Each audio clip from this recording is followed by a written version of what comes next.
I regret to report that both our Jedi Order and the Republic have fallen. And our future is uncertain.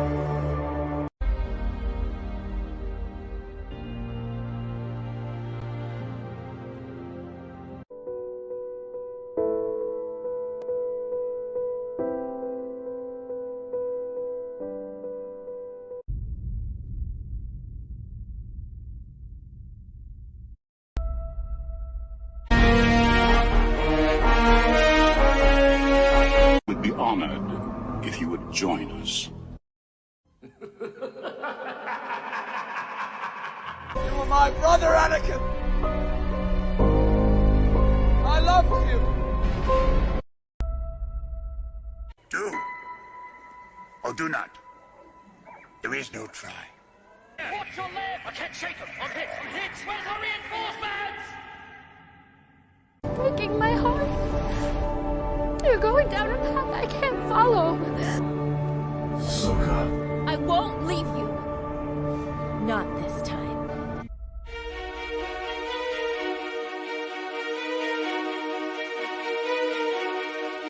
This is the way. Long have I waited, and now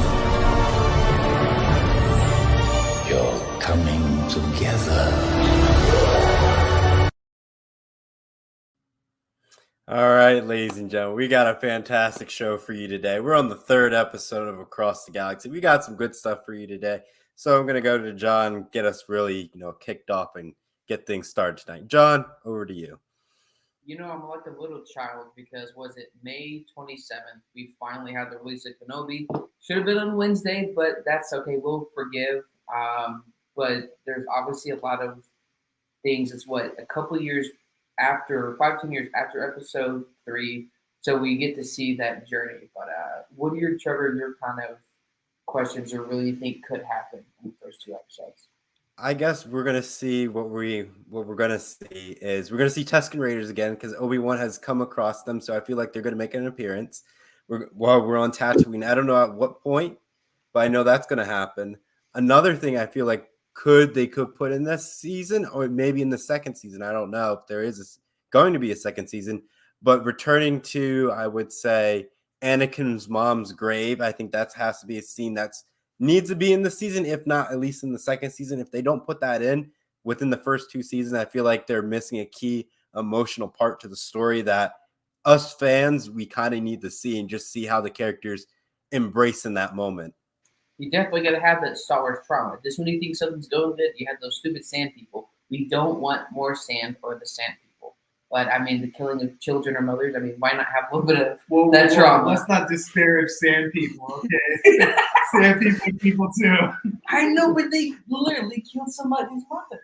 I don't want to see more sand people, but it would be curious to see, because I don't know if it was a magazine or something. I know they did like a ton of books and comics where essentially Obi-Wan would go to Padme's grave and apologize again and again for failing his son. Basically, that was literally the whole point of episode 1. I know there are rumors about Qui-Gon Jinn being in it, whether it's like a past memory or anything like that. But obviously, you've been around for a good while, so a lot longer than us.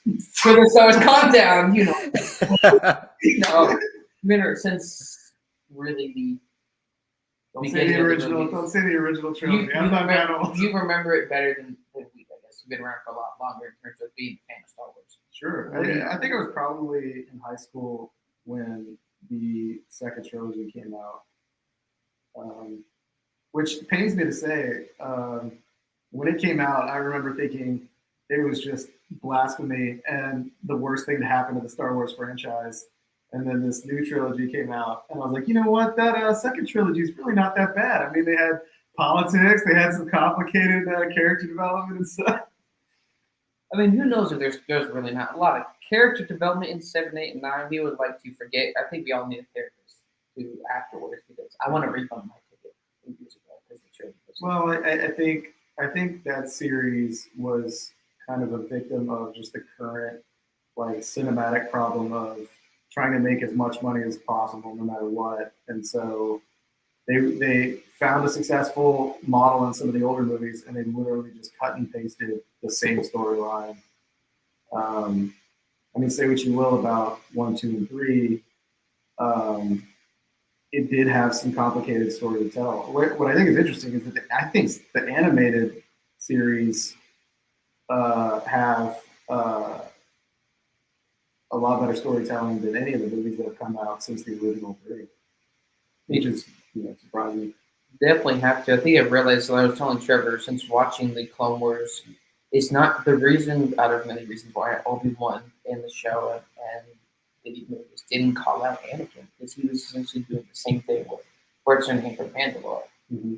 And so over and over, we basically see the Jedi code that has been coming together has been hypocritical. So now it's fallen. They're bringing back stuff that's old, but also they're bringing in characters. We see the Grand Inquisitors, see a little bit more of, I guess, Darth Vader's journey and how he obviously regrets what he does, but he's pretty much too late. But Trevor, what are you most looking forward to when it comes to the show and the level of trauma of that? I would say, looking at the show, I know it's going to be focusing around Obi-Wan, but I don't know if they're going to throw any other Jedis that we've seen after Order 66. Like, that would be something cool for them to do. I don't know what Jedis we would see, but I kind of would want to see a Jedi switch sides like we saw in the Clone Wars with Barriss, I guess, Okofi, how she was like a Jedi, and then towards the end for her attack on the Jedi Temple, you kind of see her flip to the dark side. So if I could see that in live action, I think that would be a nice spin in the Kenobi series.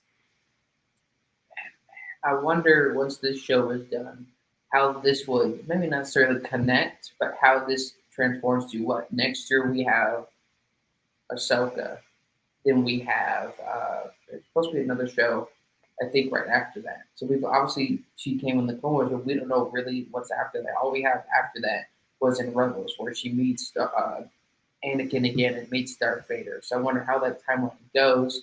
But I did like the line, though, which we know there's going to be a lot of trauma. When he talked to Uncle Owen, says, like you trained his father.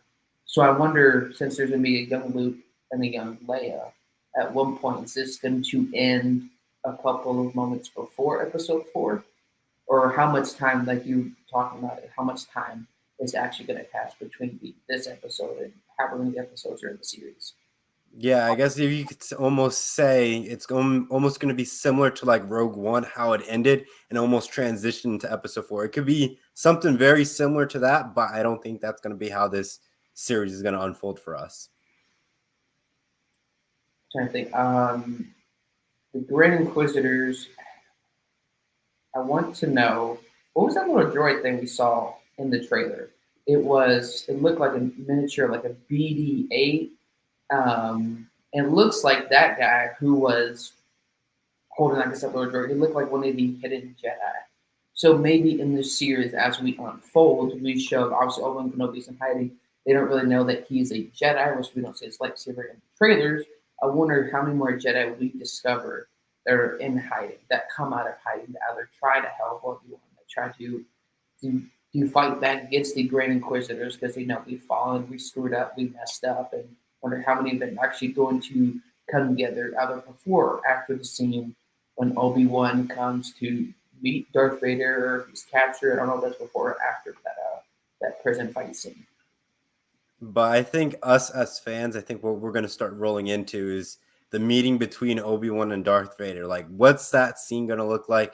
How emotional is it going to be? And is there going to be something symbolic in that scene that's going to live the test of time? Like, you're going to look back 20, 30 years from now and you can easily recall that scene or whatever exactly happened that moment. I feel like it's going to be Anakin's lightsaber. I think that's going to be the key deciding factor to showing that Obi-Wan knows that it's Anakin in that moment. He could probably sense him, but he's not sure. But once Darth Vader takes that lightsaber and ignites it, it may trigger something in Darth Vader to maybe show a side of Anakin, and then Obi-Wan picks up on it. But I'm not too really sure how that's really going to fit into the story. I would say they're going to have a ton of epic fight scenes. I wonder, I don't know if it was report or rumor, where his helmet's going to be partly kind of scraped off like we saw in Star Wars Rebels when he fought his former Padawan, Ahsoka. So I wonder how that plays into once his mask is kind of slashed off from Obi-Wan's lightsaber, then they go into maybe this flashback with the traumatizing John Williams music. I kind of wonder how that's going to play out. Is it just some flashbacks with the action-packed scene, or is it really Obi-Wan? Obviously, I would assume at this point knows that Anakin's pretty much too far gone. The last one who thought he could have came back was Padme, and obviously, well, they're still good in him. They're still good at him. And obviously, Anakin and Kate Fair was way too far gone. Yeah, I think even looking at the scenes, I feel like there's probably only going to be like 3 key locations this season. We have Tatooine, that I guess high casino looking city that we saw in the trailer, and then like the Water Inquisitor base. I feel like those are the 3 prime locations we're going to get this season. They're probably each going to get 2 respective episodes, maybe 2.5, depending on how the story is going to be broken down between those sections. I wonder if it being a 6-episode, nearly hour each, how that plays into the series. But they had a video game, Star Wars Jedi Fallen Order, which some of that would have to play into this because that's in the similar timeline. And in the trailer, I think, Trevor, the underwater Inquisitor base was shown in the game. So I wonder, I guess, when that timeline is. But you've seen a lot of the moments of Star Wars. What villain moment, or what are you most looking forward to in this TV show? I don't really know who he's going to be coming across in this TV show. Like, who's still left for him to fight at this point in the timeline? Is this like his journey to finding Luke? I don't know a lot of the details on kind of what they're looking to explore here, other than seeing some of the battles with Inquisitors, like you said, and it looks like there's going to be some like celebrity cameos and stuff. I think they may take the Boba Fett route in terms of showing some of their bigger stuff in the show versus the trailer. So we got the hint, I think, at the end of episode 4. We play the music from The Mandalorian. He comes in episode 5. He plays a big part. You see Luke and Grogu. This is he's obviously on Tatooine watching over Luke from a distance because obviously Owen lied to Luke saying, oh, Obi-Wan's this or Obi-Wan's that. So I wonder at some point, does he stay Obi-Wan? Is he just Ben Kenobi? Who is he really going to run into? Because obviously he's Uncle Owen. You see this Iron Jedi we've never seen before. So if he gets captured, I just don't think he would willfully go be captured unless he thinks that somehow Anakin is worth saving at that point, even though he's essentially too far gone. I think you're on to something with Obi-Wan's name. I think you're going to see him change his name to like Ben Kenobi, and that switch, because in the trailer we show there's a wanted poster, so he's going to have to change his name to go underneath the radar. So that's I want to say within that scene alone, when that wanted poster goes up, I think that's when the name change is going to happen, I would say. I always thought that was the funniest disguise. It's like, oh, no, I'm not Obi-Wan Kenobi. I'm Ben Kenobi. Totally different person. Same last name? Ben, Obi-Wan? Okay. I wonder, because you see in the trailer, and people thought, oh, it's going to be Darth Maul, Well, I think they basically came out and said that it's not. Well, it looks like in that one scene in that little futuristic city, it looks like Cad Bane could be in the show because that's basically in that same timeline. So if we see Cad Bane's coming after him, who's working with, because we never saw him in the Clone Wars work with the Grand Inquisitors. He basically works on his own. Basically, you can see Cad Bane. Who else are you going to see? And there's this other guy that's fighting over one. I think Trevor in the trailer. It looked like it's obviously not Darth Maul or the Night Brothers, but I wonder who is that? They have the same or similar spikes on their head. So I wonder who's actually in that. That's like that race. I forgot what that race is called. That was like a playable race when you played SOTOR. Those people with the spikes on their head. It was like a whole group of people that were like like inclined to be Sith. Mm-hmm. Like they were like genetically predisposed to be like a Sith race. Mm-hmm. Definitely wonder, but I think this show is probably going to be like the other 2 series where the majority of it is going to be like non-title characters. You know, to keep the cost down. You know, you're going to see a bunch of maybe like characters that people will know from some of the other stories, but I would probably not expect to see like huge title characters from any of the other movies, other than like in a small cameo or something. Yeah. I don't think they did with some of the other shows. I mean, there'll definitely be some fan service. Just be careful. We don't want any Dollar General Terminators in a TV show, like the Book of Boba Fett. That's an absolute no-no. That wasn't pretty. But Chrissy Wilson comes in and say, "Hi guys, what's up, Chrissy?" But Trevor, outside of obviously the known Darth Vader, obviously the main villain, is there anyone out of this, the Great Inquisitor, or who else do you think we could potentially see as a villain in the show, whether it's through the first episode or the last of the series? For some reason, I feel like they're going to try to sneak the Emperor in there. I don't know how they're going to do it. I feel like I can just see it happen. It's like he's going to be a hologram, and it'll be like, oh, I sense that Obi-Wan is still alive, and that's how Vader's going to start the campaign to go after him, really. But I really don't know. It's like he doesn't need to be added to the story, but it's like how you see in the past, they normally thrown him in TV shows as a hologram, not as like a character that's really heavily influenced, but more of like pulling the strings in the background. So that's how I could see how the Emperor would fit into it.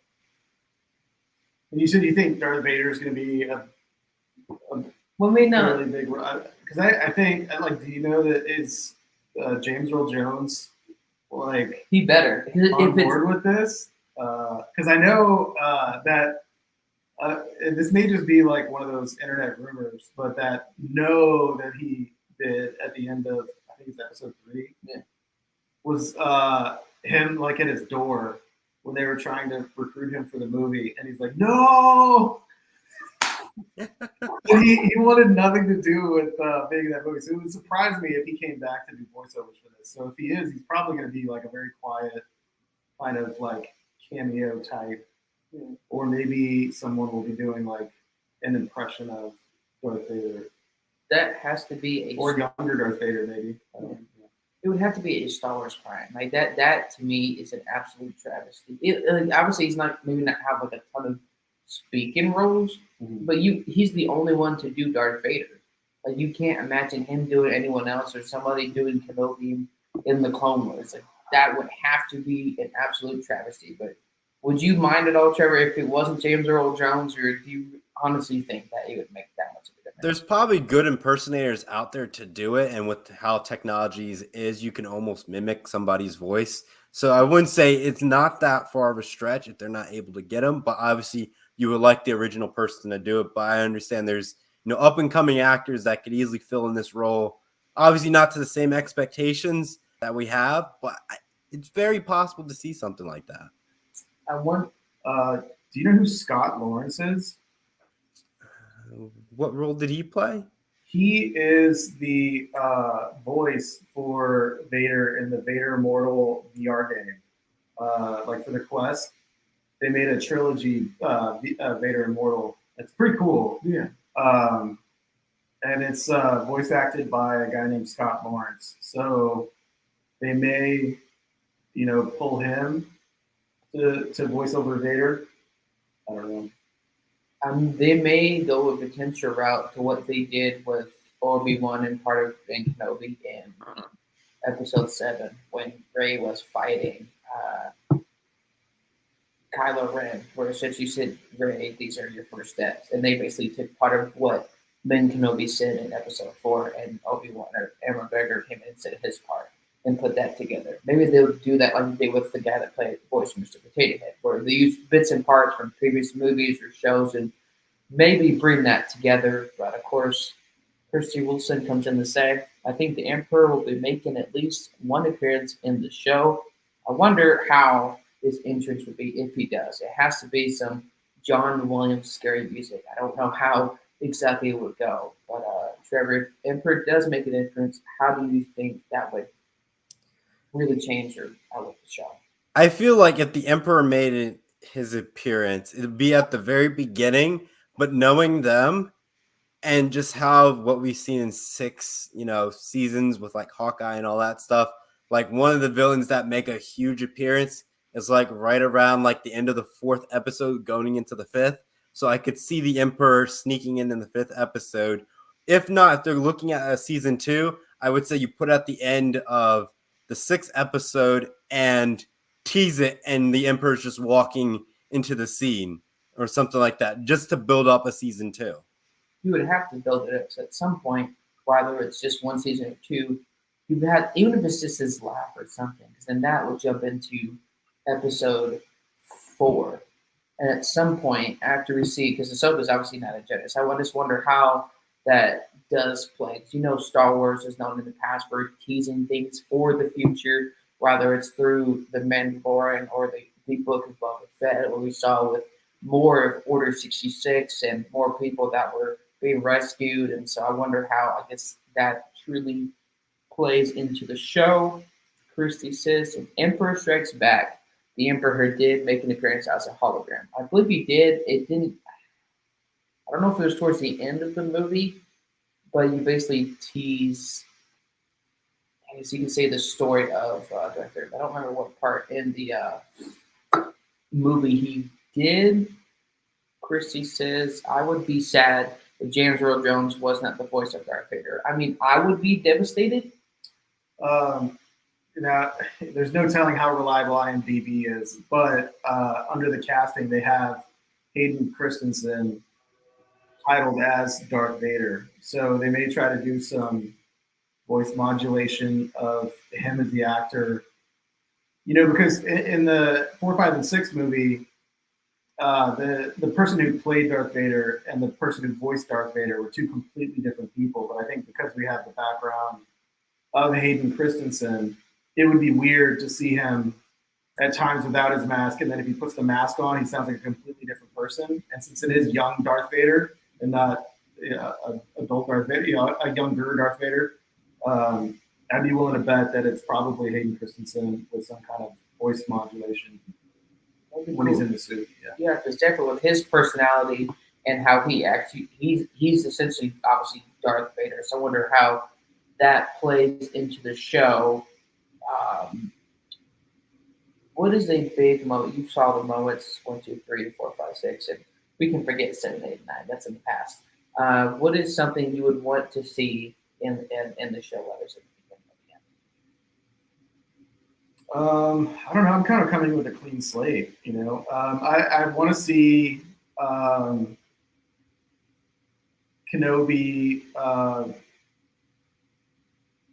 being developed as like a complicated character, because I know just from kind of the things that he's done over the course of all of these series and shows, that he's not a very black and white, like super, I always do the right thing kind of guy. Like, he certainly put others' lives on the line for the greater good. He does seem to be someone who follows his gut, where that may not necessarily be the Jedi way. So, making him an interesting character, I think, is something that I'm looking forward to, and not just some cookie cutter kind of Jedi. Definitely wonder how, it can be cookie cutter, because at this point, there's no hope, which I know is kind of obviously ironic because there's a new hope in episode 4, but if I had to pick a character I would want to see, honestly, I don't know. I would be careful at this point. I nearly saw Leak Trevor on YouTube. I was like, no, I am closing my eyes. I'm shutting YouTube. I am turning it off. With anybody that says leaks, you should go back to living in my basement. Shame, absolutely shame on you. For yourself as a Sith Lord, though, Trevor, how do you feel about the Kenobi show, and should Kenobi be killed?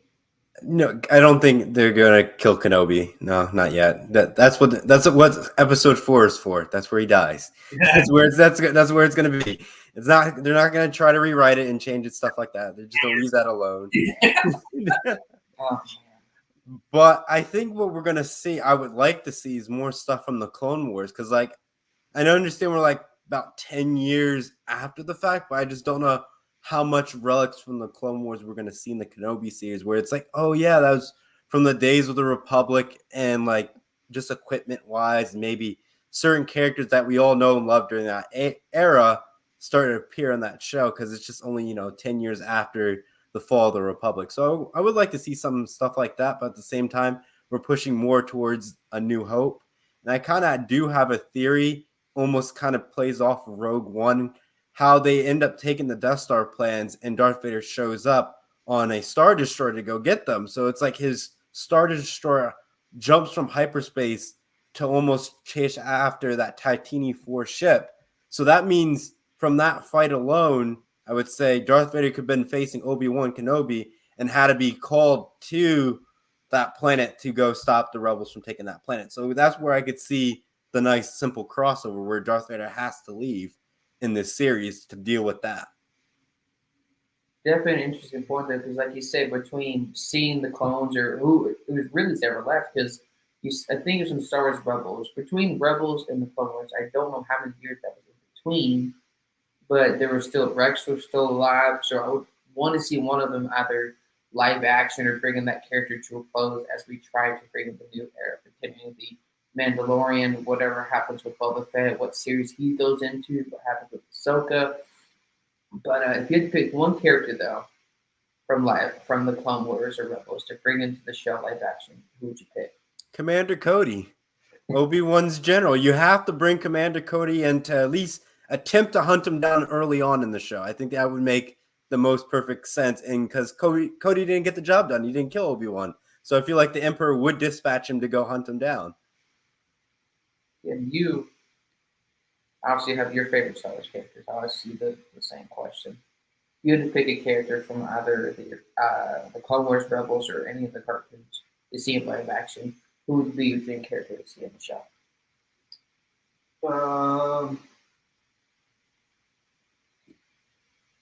I don't really know that I can answer that. Because like with Commander Cody, that's basically the Boba guy, right? I mean, he's like older and fat. Like they may have to do some really creative CGI to make him a stormtrooper, or just really clever camera work. In addition, with some de-aging.